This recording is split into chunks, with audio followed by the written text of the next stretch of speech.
नमस्कार खांटी Odia recipe channel को आपण मानक स्वागत। आज आम राखी पूर्णिमा स्पेशल पश्चिम ओडिशार गोटे प्रसिद्ध पिठा मुग मंडा प्रस्तुत करवा। तेबे ही मुग मंडाटी अन्य मंडा पिठा परी प्रस्तुति प्रणाली समान होइथिले मध्य यार स्वाद बहुत नियारा होइथाय। तेबे यही रेसिपीटी स्टार्ट करिया पूर्व आपण माने मो चैनल को सब्सक्राइब करनियंतु, पाखरे थिबा छोटो बेल आइकन को क्लिक करनियंतु जहा द्वारा आपण मो नुवा वीडियोस रो नोटिफिकेशन पाई परिबे। तेबे चलंत देखि नबा यही रेसिपी बनिया पे हमको कौन सब सामग्री दरकार। प्रथमे गोटे कप कोरा नड़िया नीची, गोटे कप खोआ नीची, किछि गोलमरीच गुजराती गुंड नीची, तापरे किछि ड्राई नट्स नीची जहा को मु घी रे भाजी नीची। ड्राई नट्स भितर अछि पेस्ता बादाम, काजू बादाम और आलमंड। तापरे गोटे कप गुड़ नीची। एठी आपण गुड़ जगह चीनी मध्य नहीं पारिबे और निज पसंद हिसाब रे एहा को बढ़ाई पारिबे। छाणीबा पई एठी तेल नीची, 2 ରୁ 3 चामच घी नीची, 1/4 टीस्पून लूण नीची। एठी गोटे कप मुग डाली को भलरे धोईकी 6 ରୁ 7 घंटा हला पानी रे भिजे नेथिली। एबे एहार पानी झड़ेकी एहा को रखी नेची। एबे आमे भिजेकी रखिथिबा मुग डाली रे अल्प पानी देकी एहा को चिकन करी ब्लेंड करनबा। ब्लेंड करिया समय आपण बिल्कुल बेसी पानी देबे नहीं, खूब कम पानी देकी एहार गोटे स्मूथ पेस्ट बने नेबे। प्रथमे आम यार पूर को प्रस्तुत करनबा। पूर बनैया यहीपर गोटे पैन को गरम करनबा। पैन गरम हो गला परे एथिरे आम 2 टीस्पून घी पके नबा। घी मेल्ट हो गला परे आम एथिरे हाफ कप गुड़ पके नबा और गुड़ को मेल्ट हवा पई दबा। गुड़ को जल्दी मेल्ट हवा पई आम यहीपर गोटे चामच पानी पके नबा। देखंतु एठी पानी पकेबा परे गुड़टी केते जल्दी मेल्ट हो जाईछि। वर्तमान कोरा नड़िया और खोआ को पकई गुड़ सहित भल भाव में मिक्स करनबा।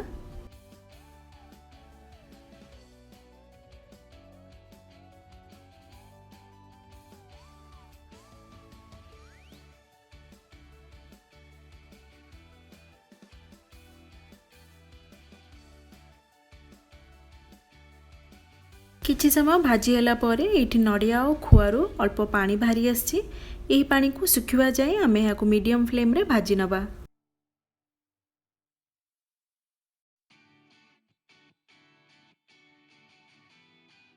पूराटी एहीपरि टिके सुखा हो गला परे आमे एथिरे ड्राई नट्स, गोलमरीच और गुजराती गुंड को पके नबा और एहा को आउ 1 ରୁ 2 मिनिट पई भाजी नबा।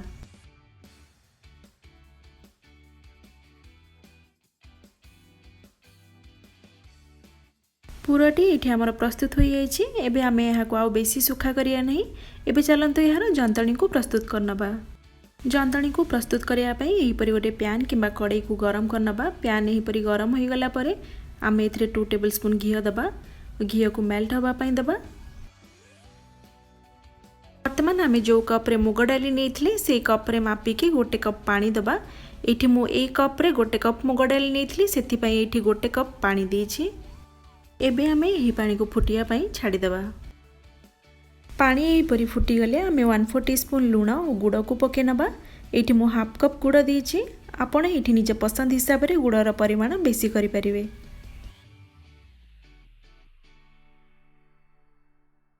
गुड़ यहीपरि मेल्ट हो गला परे आमे एथिरे प्रस्तुत करथिबा मुग बटा को पके नबा।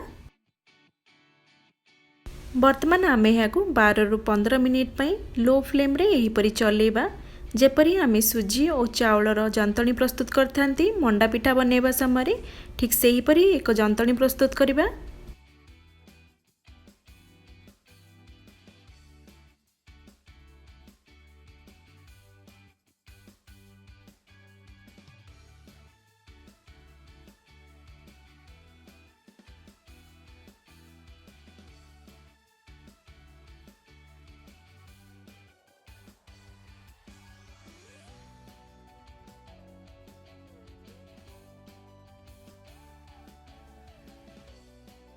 देखंतु एठी जंतणीटी प्रस्तुत हो जाइए। वर्तमान यहाँ किछि समय ठंडा हवा पई छाड़ी देबा।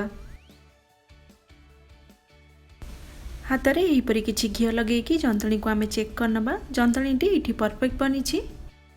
पिठा गढ़िया पई प्रथमे एहीपरि हाथ रे किछि घी लगे नबा। आपन को जेतिकी बड़ा मंडा दरकार आमे सेतिकी जंतणी को हाथ रे नेई एहीपरि गोल करनबा। तापरे एहा को आमे गिनाकृतिर करनबा।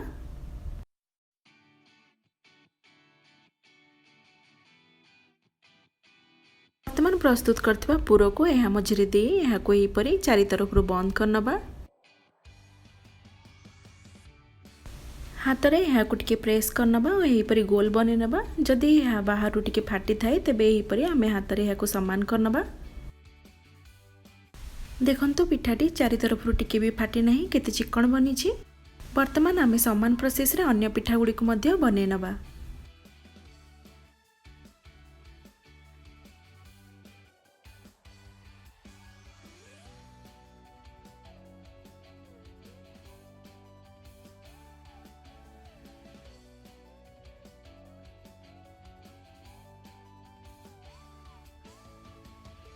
सबु पिठा गुड़िक ये आम गढ़ी नहीं। एबे चलते जावा नेक्स्ट प्रोसेस को। पिठा को छाणिया पे ये मु तेल को मीडियम फ्लेम रे गरम कर नहीं। तेल गरम हो गला परे आम यहीपरि गोटी गोटी करी पिठा गुड़ी को पकई नबा। जेहेतु ये मु बड़ जगह नहीं से सबु पिठा गुड़ी को एकाठी मु पकई नहीं। जदि आपण छोट कड़ई व्यवहार करछन्ते तेबे आपण सेतिकी पिठा देबे जेतिकी पिठा आराम से भाजी होई परिबो। पिठा गुड़िक मीडियम फ्लेम रे 4 ରୁ 5 मिनिट भाजी होला परे एहीपरि गोटे साइड रू गोल्डन ब्राउन हो जाइछि। वर्तमान आमे पिठा गुड़िक लेउटे नबा और आरपट साइड को मध्य 4 ରୁ 5 मिनिट पई मीडियम फ्लेम रे भाजी नबा। किछि समय परे एठी पिठा गुड़िक चारि तरफ रू बहुत बढ़िया भाव रे भाजी हो जाइछि। वर्तमान आमे पिठा गुड़िक तेल रू छाणी नबा।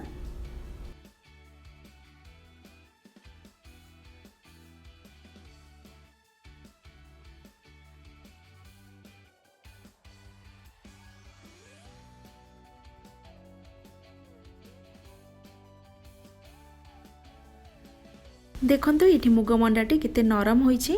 यह खाइबा पई बहुत स्वादिष्ट होइथाय। तेबे आशा करी आज रेसिपीटी आपण मानकु भल लागिथिबो।